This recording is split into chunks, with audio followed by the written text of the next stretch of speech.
I once thought my garage was my private domain, a place to store boxes, tools, and maybe work out in peace. Little did I know that turning it into a personal fitness haven would trigger the wrath of another relentless HOA president named Karen. Get ready for a story of power plays, shady tactics, and a final twist that turned the entire neighborhood into something Karen never saw coming. While you're here, don't forget to like, subscribe, and comment below if you've ever faced an HOA that tried to micromanage your life. Now let's begin. For as long as I can remember, I've been into weightlifting.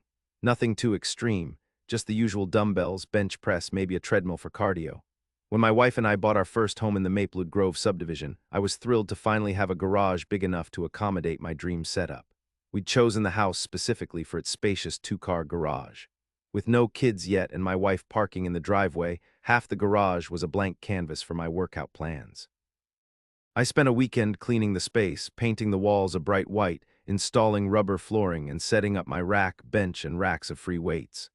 The garage door faced the street, but I didn't think that would be an issue. Besides, I kept it closed most of the time while working out, partly for privacy, partly to maintain temperature control. The first red flag arrived in the form of a letter from the Maplewood Grove HOA, an organization run by a woman named Karen. In the letter, she stated that she'd received several complaints about excessive noise and the appearance of a gym that might lower the tone of the neighborhood. I was baffled. My workouts weren't extremely loud. I mostly listened to music through headphones, and once in a while I'd drop a weight, but never in the dead of night. Still, I responded politely, reassuring Karen that I always kept the noise down, and my setup was no different from storing a car or boxes in the garage. I didn't even keep the door open for passers-by to see. Karen's reply was curt and formal. She insisted that having a home gym in the garage was unsightly and could not be publicly visible. She threatened potential fines if I didn't dismantle or relocate it. This struck me as absurd. The entire point of a garage is to store personal items. How was a gym any different from a workshop or a hobby area? And what did publicly visible even mean if I rarely opened the door? I took a closer look at the HOA rules. True enough, Maplewood Grove had some strict guidelines about maintaining a unified exterior aesthetic, but nothing explicitly banned using your garage for personal fitness. It became clear that Karen was leveraging vague language to try and regulate what I did inside my own space. My wife suggested we try to make peace. Maybe invite Karen over to see it's not a big deal, she said, so I emailed Karen offering to show her my setup. A few days passed with no response. Then I got another letter. This time the tone was more hostile. Your use of the garage for a gym has been deemed non-compliant with community standards. Cease and desist immediately. I'll never forget the sinking feeling I had that day. I glanced over at my pristine workout area, wondering how on earth I'd become the neighborhood pariah. But things were about to escalate in ways I never imagined, because Karen wasn't satisfied with letters and threats alone. She launched a campaign that engulfed the entire community, and one fateful encounter in my driveway would change everything. The day after the second letter, I decided it was time to talk face to face. I found Karen's address in the HOA directory, just a few streets down. Her house was meticulously maintained, with flowers lining the walkway in perfect symmetry. I knocked on the door, feeling my heart thud in my chest. Karen answered, peering at me over half-rimmed glasses. Yes. Hello, I'm your new neighbor, and I was hoping we could discuss the garage gym situation, I said, trying to keep my voice calm and friendly. Her lips pressed into a thin line. I already sent you letters, there's nothing to discuss. I took a steadying breath. I'd like to understand how this violates the rules. Could you show me the exact clause? Karen sighed dramatically. It falls under any activity or modification that creates noise or visual disturbance detrimental to the neighborhood's uniformity. Trust me, we have the right to enforce this. I told her that I disagreed with her interpretation and that I planned to address it with the rest of the HOA board. She shrugged. You can try, but it won't get you anywhere. I'm protecting the integrity of Maplewood Grove, she said, before firmly closing the door. The next few weeks were a barrage of intimidation tactics. A neighbor, an older man named Harold, confided in me that Karen had been telling everyone at the weekly HOA gatherings that I was running an unauthorized fitness business out of my garage. She claimed streams of strangers came in and out, an outright lie. In reality, it was just me and occasionally my wife. Then the fines started: $100 for excessive noise, $200 for running a business in a residential zone, $150 for violation of community aesthetics. The itemized lists were ludicrous. I contested each one via email, demanding evidence of these alleged infractions. The HOA never provided any. Instead, Karen responded with generic statements like, multiple complaints received, fines stand. I couldn't believe it. I reached out to the other HOA board members, a secretary named Denise, a treasurer named Joe, and two other members who rarely showed up in person. My emails went unanswered. When I tried calling, I received voicemails. It was as though Karen had them all in her pocket, or they simply didn't want to cross her. At this point, the financial strain began worrying me. My wife and I had just enough savings to cover some unexpected costs, but these fines could quickly pile up. I researched local regulations on HOAs, scouring for any clause that might protect me. I found out that Maplewood Grove was under city jurisdiction, which required HOAs to provide tangible evidence of violations before levying fines. If I could prove they had none, I might have a legal case. Around that time, I noticed something curious. A few homes down, a guy named Greg had turned his garage into a workshop for woodworking. The door was often open, and the sounds of a buzzsaw or sander drifted through the air. Did Karen target him too, or was it just me? I struck up a conversation with Greg one weekend. He told me, nah, Karen's never given me any trouble. She even told me once that she admires my craft. That discrepancy made my blood boil. Greg's workshop was definitely louder than my workouts and more visible. So why was I singled out? Could it be personal prejudice? Did Karen just dislike me for reasons I couldn't understand?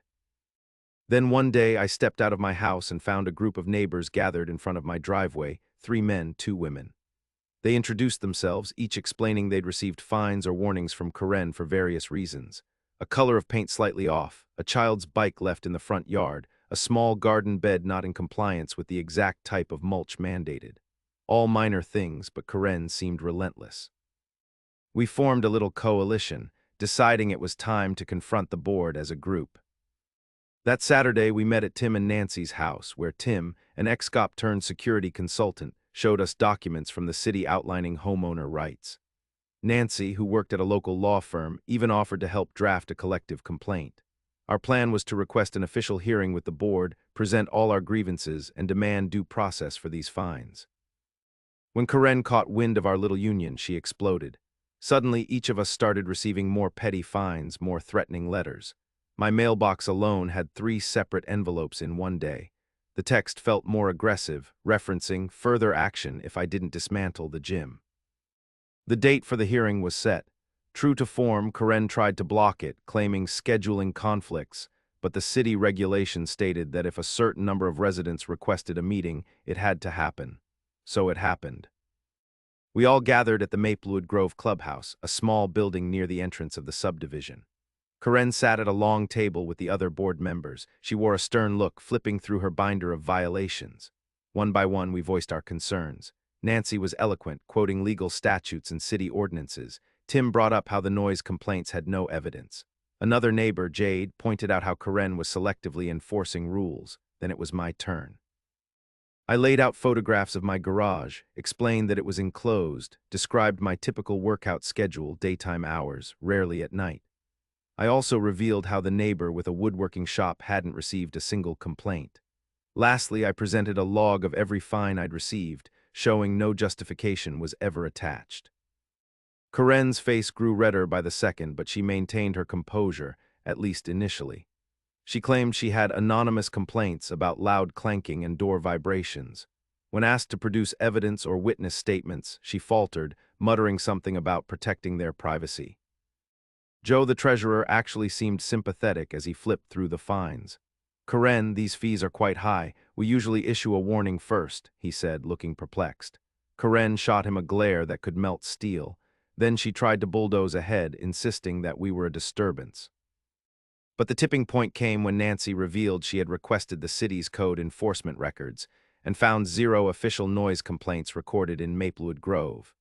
If the noise was truly that bad, wouldn't someone have called it in? The board members murmured. Karen was cornered. The more she protested, the weaker her argument sounded. The board decided to hold a closed session to deliberate. About half an hour later, they reemerged. Their spokesperson, a mild-mannered older woman, announced that the fines against me and my fellow neighbors would be suspended pending a formal review. She stated they would revise the HOA guidelines to ensure clarity in non-traditional garage usage. Essentially, they were admitting the rules didn't cover what Karen was punishing me for. Karen seethed, but she had to go along with it. We left feeling a sense of cautious victory. My gym was safe for now, but Karen had not yet resigned or been removed. If anything, she seemed more determined than ever to assert her authority. In the weeks that followed, a strange rumor started circulating. Karen was telling people that my gym was a hazard, claiming that if a heavy weight crashed through the garage floor, it would somehow compromise the neighborhood's structural integrity. It was so outlandish I had to laugh, but some residents believed her. I began to receive cold stares from a handful of neighbors who apparently thought my barbell could trigger some bizarre sinkhole event. That's when the unexpected happened. A wave of new garage gyms started popping up around the subdivision. Inspired by the fiasco, or perhaps motivated by the convenience, neighbors decided to set up treadmills, Peloton bikes, or simple weight benches in their own garages. Nancy told me, "Why not? I've always wanted to do yoga in my garage, and if you can do it, so can I." Suddenly, Karen was facing not just one home gym, but half a dozen.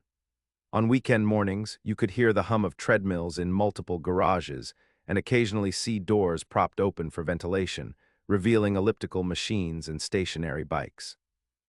Karen's campaign backfired spectacularly. She tried a new angle, circulating a petition to ban garage-based athletic activities. But the residents who enjoyed their new setups refused to sign. People who had been neutral before now found her approach controlling and extreme. At the next HOA meeting, a vote was called to determine whether Karen should continue as president. The majority voted no confidence. Her final attempt to hold onto power was an impassioned rant about neighborhood unity and tradition, but it fell on deaf ears. Shortly after, Karen resigned. A new board was elected, one that promised fair enforcement and open communication. The wave of relief that swept Maplewood Grove was palpable. Neighbors openly chatted about their new workout routines, shared fitness tips, and some even formed a Saturday morning running club. The atmosphere was lighter, more communal. It was as if Karen's downfall had knitted us together in a shared sense of victory.